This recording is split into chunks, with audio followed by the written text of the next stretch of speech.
So let's say that somebody's been giving you a hard time, and so you've created and created and created recently really strong components. You've added them to your vortex. And now you've meditated. You know, when you meditate, you release thoughts, so you're in the vortex. Or you've gone on a rampage of appreciation, you're in the vortex. You stop doing those things that you do that kept you out of the vortex, and when you stop doing those things you do that kept you out of the vortex brings you in, and when you're in there, oh, it is so sweet. Your body feels good, your mind is clear, it's evident to others around you, you're thriving. But then, even inside the vortex, the phone rings. You know who it is. Or something happens. And as you give your attention to this subject that is of a different vibrational frequency than the vortex spits you out. Because only cooperative components can abide. So you get the idea that we want you to release your resistance so that the vortex can take you in. But what happens if the vortex spits you out? Is it a problem? No. Because you came forth into this physical experience understanding that the creative process is 3 steps. Step 1, ask. And you need contrast to do that. If you don't have a variety to choose from, you have no way of asking. So step 1 is important. And step 1 happens in the majority of cases when you are outside of the vortex. You know what you don't want, you ask for what you do want. Step 2 is not your job. That's the job of source. That's the job of your inner being. That's the job of law of attraction. That's the job of the vortex. Step 2 is when you ask, it is given every single time. And it's not just given. The vortex and the source within you becomes the equivalent of all that you've been asking for. So step 2 is not your work. And step 1, you don't have to work at because the contrast just causes you to ask. Step 3 is your work. And what is step 3? Step 3 is to be conscious and aware of the way you feel, reaching for the best feeling thought you can find from wherever you are, so that you will allow the vortex to take you in. Allow your entry into the vortex. If we were standing in your physical shoes, we would be eagerly aware of this vortex of creation. But we would not freak out when we're having a step 1 moment. When you're having a step 1 moment, understand your relationship to the vortex. Say to yourself, I'm ornery as I can be as I'm having this step 1 moment, but the good news is I'm putting things in the vortex. In other words, at least be aware that that's what you're doing.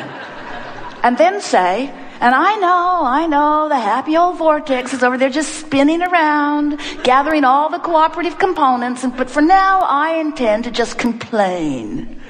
Because in my complaining, I'm adding more to the vortex. That's my justification. And we say, yes, you are. And we do want you to be easy when you're not in the vortex, but we want you to be in the vortex. And you don't need to worry. There is enough contrast that surrounds you that you'll have plenty of step 1 opportunities. Let your dominant intent be to be in the vicinity of the vortex. Let this loving God force vortex bring you in. Let yourself be all that you have become. That's what will happen when you have your, what you call your death experience. We call it croaking. We try to be as disrespectful as we can of death, since there isn't any. You're always alive, sometimes physically focused.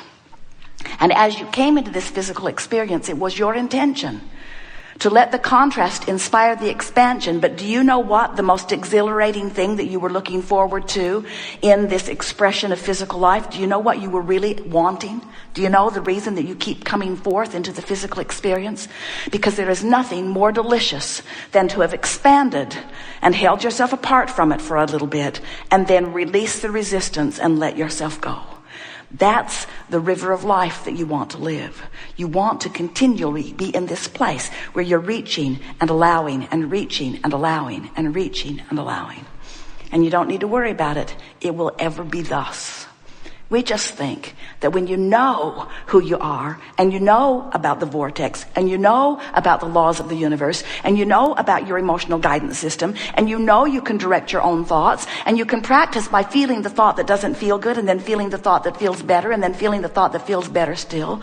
When you become aware of the laws of the universe and your place in it, it's like having your hands in the most creative of clay. And then life is so good, just like you knew it would be. Get into the vortex and milk it for all it's worth and stay there and feel the resonance of it and know who you are. And the more you're in that vortex, the more you become unwilling to hang around outside of it. And the more you're in it, the more you feel the familiarity of it. The more you tune your awareness to what it feels like when you're in and out, until you'll become, as Jerry is describing himself, you just barely brush across the surface of something that isn't up to speed with who you are, and it gives you prickles. Not because you've done something awful, but because it's not who you are. It doesn't resonate with who you are. Life is supposed to feel good to you. You are powerful beings, and you've come forth with great reason. And we really do. We make too much of all of this. Just find things that feel good and focus on them. And when you find things that don't feel good and you're focused upon them, say, hey, I'm focused upon something that doesn't feel good. Why would I focus upon something that doesn't feel good? There must be something that I could focus upon that feels better, and then feel for it and find it, and feel for it and find it, and feel for it and find it, until you come into alignment, till you close that gap, till you tune yourself to the vibration of all that you've become. We've enjoyed this interaction immensely. It is exhilarating to come together with those like you who are reaching for the fulfillment of who you are.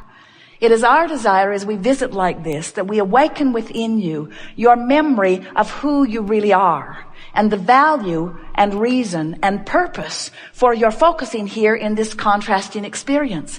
We want you to stand as we do inside your vortex, exhilarated with everything that you lived that put you there. We want you to feel as happy, maybe that's the wrong word. We want you to feel joyous about your despair. How about that? Because from inside the vortex, you can feel joyous about the guidance that let you know where you were, your focusers, you see. And there isn't one of you who will move forward from this point in time who will not know now in much clearer fashion how to focus the power that is you into the productive expansion that is you. There is great love here for you. And as always, we remain joyously incomplete.